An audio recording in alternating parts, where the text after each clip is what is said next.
महिला ने अपने कपड़े उतारे, अपनी आकर्षक काया को उजागर किया, फिर पेशेवर तैराकी पोशाक पहन ली और सर्फबोर्ड उठाकर सीधे समुद्र की ओर बढ़ गई। वह समुद्र की लहरों के खिलाफ आगे बढ़ी और लहरों के रोमांच का भरपूर आनंद लेने लगी। लेकिन जल्दी ही उसे कुछ अजीब सा महसूस हुआ, जैसे पानी में कोई चीज तैर रही हो। उसी समय जब वह हैरान थी, एक डॉल्फिन अचानक पानी से बाहर कूद गई। फिर कुछ और डॉल्फिन उसके नीचे से तैरती हुई दूर समुद्र की ओर चली गई। यह दृश्य वाकई दुर्लभ था। जेसी ने ज्यादा नहीं सोचा और डॉल्फिन के पीछे पीछे आगे बढ़ गई।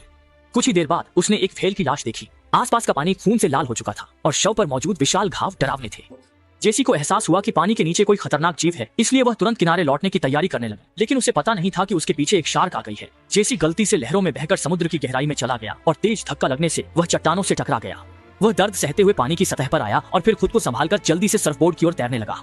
लेकिन जैसे ही वह सर्फबोर्ड पर चढ़ा, शार्क ने अचानक उसे पानी के नीचे खींच लिया और समुद्र का पानी तुरंत खून से लाल हो गया। अच्छी बात यह रही कि जेसी ने काफी संघर्ष के बाद शार्क की पकड़ से खुद को छुड़ा लिया। पानी की सतह पर आते ही उसने तुरंत आसपास की स्थिति का जायजा लिया और पाया कि वह किनारे से बहुत दूर है, वहां तक तैरकर जाना नामुमकिन है। अब उसके पास बचने की उम्मीद सिर्फ शार्क की लाश पर ही थी। जैसे ही वह व्हेल की ओर तैरने लगा, खून ने और भी शार्कों को अपनी ओर आकर्षित कर लिया। ऐन वक्त पर उसने पूरी ताकत लगाकर खुद को व्हेल की लाश पर चढ़ा लिया और एक बड़ी मुसीबत से बच गया। अपनी जांघ से लगातार बहते खून को देखकर उसने जल्दी से सेफ्टी रोप उतारी और उसे घाव के ऊपर बांध दिया ताकि और खून न बह सके। तेज दर्द के कारण वह वहीं गिर पड़ा। इसी दौरान उसने देखा कि किनारे पर एक कार खड़ी है। जेसी को जैसे कोई जीवनदायिनी उम्मीद मिल गई हो। वह किनारे की ओर जोर जोर से चिल्लाने लगा। उसने देखा कि गाड़ी धीरे धीरे रुक गई। उसे लगा कि सामने वाले ने उसकी मदद की पुकार सुन ली है, लेकिन वह आदमी बस अपना सामान ठीक करता है और फिर से कार में बैठ जाता है। जैसे जैसे कार डूब जाती गई, जेसी भी निराशा में डूब गई थी। और इससे भी बुरी बात यह थी कि शार्क अभी भी वहां से गई नहीं थी। देखा गया कि शार्क ने पूरी ताकत लगाई और व्हेल की लाश की ओर झपट पड़ी। जेसी को टक्कर से बचने के लिए मजबूरन समुद्र में कूदना पड़ा।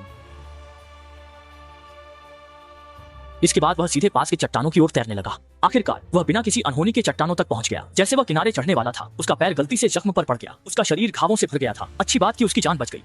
इस समय उसे जिंदा रहने के लिए शांत रहना जरूरी था। जेसी खड़ा हुआ और आसपास का निरीक्षण किया तो पाया कि वह तट से और भी दूर होता जा रहा था। सबसे नजदीकी ठहरने की जगह एक तैरता हुआ कुआं था। मदद नहीं मिली तो वह चट्टान पर ही लेट गया और सो गया। जब तक उसके घाव पर समुद्र के पानी की ठंडक महसूस नहीं हुई, वह सोता रहा। इस समय सबसे जरूरी था पहले घाव को सिलना, वरना अगर शार्क ने नहीं मारा तो भी वह दर्द से तड़प तड़प कर मर सकता था। उसने दोनों कानों की बालियां उतारी, उन्हें पानी में डालकर साफ और सैनिटाइज किया। काम शुरू करने से पहले उसने खुद को दिलासा दिया कि उसने पहले ही शून्य करने की दवा लगा ली है। लेकिन जैसे ही बाली उसकी त्वचा और मांस के आर पार हुई, तेज दर्द ने उसे लगभग बेहोश ही कर दिया। सर्जरी पूरी करने के बाद उसने अपनी स्विमसूट उतारी और घाव को लपेट दिया, जिससे आखिरकार कुछ हद तक दर्द में राहत मिली। इस वक्त जेसी को भी नहीं पता था कि उसकी किस्मत अब किस ओर जाएगी। वह बस चुपचाप ऊपर वाले की मर्जी का इंतजार कर सकता था। रात जल्दी ही छा गई और रात का तापमान 0 डिग्री तक गिर गया। उसे मजबूरन अपनी स्विमसूट उतारकर खुद को गर्म रखना पड़ा। लेकिन घाव अभी तक भरा नहीं था, इसलिए उसने अपनी आस्तीन फाड़कर एड़ी से जांघ तक लपेटकर घाव को बांध दिया।